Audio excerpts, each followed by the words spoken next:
Iran के supreme leader Ayatollah Ali Khamenei की मौत हो गई है। ईरानी मीडिया ने मौत की पुष्टि कर दी है। वहां के प्रेस टीवी के मुताबिक खामेनेई की मौत के बाद ईरान में 40 दिन के राष्ट्रीय शोक की घोषणा की गई है। इजरायल के हमले में खामेनेई की बेटी, खामेनेई के दामाद और पोती की भी मौत हो गई है। ईरान पर हमले को लेकर इजरायली सेना ने बहुत बड़ा दावा किया है। इजरायली हमले में ईरान के 7 बड़े मिलिट्री लीडर की मौत हो गई है।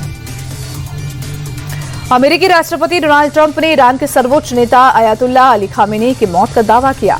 ट्रंप ने अपने social media platform truth social पर खामेनेई को सबसे क्रूर व्यक्तियों में से एक बताया। इसे ईरानी जनता और दुनिया भर के उन लोगों के लिए न्याय करार दिया गया जिन्हें खामेनेई और उनके समर्थकों ने नुकसान पहुंचाया। ट्रंप ने कहा कि खामेनेई हमारे खुफिया तंत्र और अत्याधुनिक ट्रैकिंग सिस्टम से बच नहीं पाए। उन्होंने बताया कि अमेरिका ने इस कार्रवाई में इजरायल के साथ मिलकर काम किया। इजरायल के पीएम बेंजामिन नेतन्याहू ने भी ईरान के सुप्रीम लीडर को लेकर बड़ा दावा किया है। नेतन्याहू ने कहा कि खामेनेई के कंपाउंड पर 30 बम गिराए गए। उस वक्त कंपाउंड में खामेनेई, उनका परिवार और ईरान के टॉप पॉलिटिकल और मिलिट्री लीडरशिप मौजूद थी। नेतन्याहू ने पहले ही दावा किया कि हमले के बाद उन्हें खामेनेई के मारे जाने के संकेत मिले। उधर ईरान ने नेतन्याहू के खामेनेई के मारे जाने के दावे को खारिज कर दिया था। ईरान ने कहा था कि खामेनेई जिंदा है और सुरक्षित है। खामेनेई के सोशल मीडिया प्लेटफॉर्म से पोस्ट भी किया गया।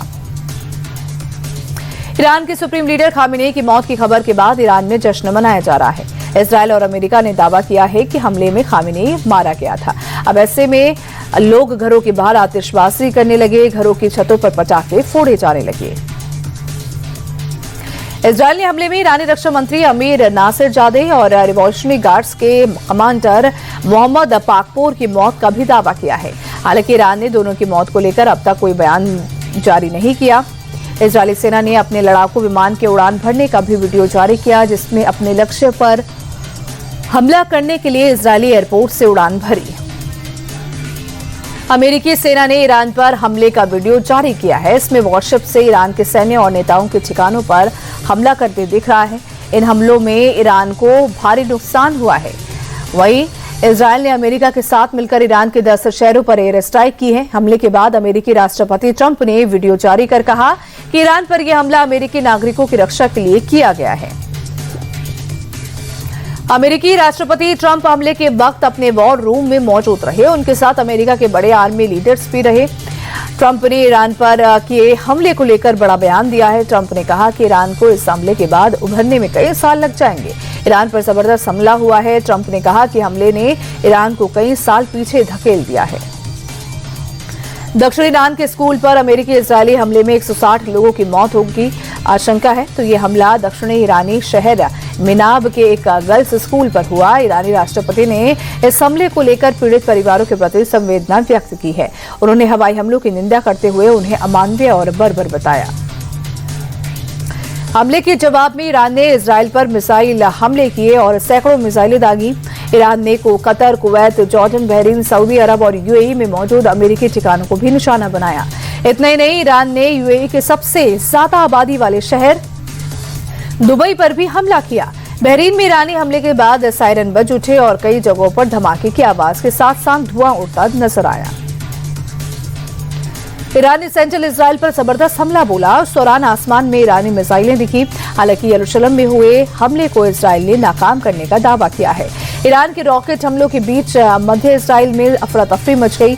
लोग शेल्टर होम की ओर भागते नजर आए। उन्होंने हेलमेट और जैकेट पहन सुरक्षित जगहों पर शरण ली। मिडिल ईस्ट में जंग को लेकर संयुक्त राष्ट्र सुरक्षा परिषद ने आपात बैठक बुलाई। बैठक में ईरान इजरायल जंग के हालात पर चर्चा हुई और हमले की निंदा की गई और मिडिल ईस्ट में जंग को रोकने के उपायों पर मंथन किया गया। बैठक बुलाने की अपील बहरीन, कोलंबिया, चीन, रूस और फ्रांस ने की थी। वहीं यूएन महासचिव एंटोनियो गुटेरेस ने सैन्य कार्रवाई की आलोचना करते हुए इसे तुरंत रोकने की मांग की। उन्होंने कहा कि यह कार्रवाई अंतर्राष्ट्रीय शांति और सुरक्षा की कमजोर करती है। चीन ने ईरान पर हमले की कड़ी निंदा और सैन्य कार्रवाई को तत्काल रोकने का आह्वान किया है। चीनी विदेश मंत्रालय ने कहा कि ईरान की संप्रभुता, सुरक्षा और क्षेत्रीय अखंडता का सम्मान किया जाना चाहिए। चीन ने संवाद और बातचीत को भी लेकर बात कही। उन्होंने कहा कि बातचीत को फिर से शुरू करने पर जोर दिया और कहा कि मध्य पूर्व में शांति और स्थिरता बनाए रखने के प्रयास किए जाने चाहिए। ईरान इजरायल के बीच चल रही जंग के बीच दुबई एयरपोर्ट को बंद कर दिया गया। यहां की सभी उड़ानें रद्द कर दी गई हैं। इससे दुबई एयरपोर्ट पर बड़ी संख्या में यात्रियों की भीड़ जुट गई है। फ्लाइट बंद होने से यात्रियों की परेशानी बढ़ गई। दुबई एयरपोर्ट का वीडियो सामने आया है जिसमें बड़ी संख्या में यात्री वहां बैठे नजर आ रहे हैं।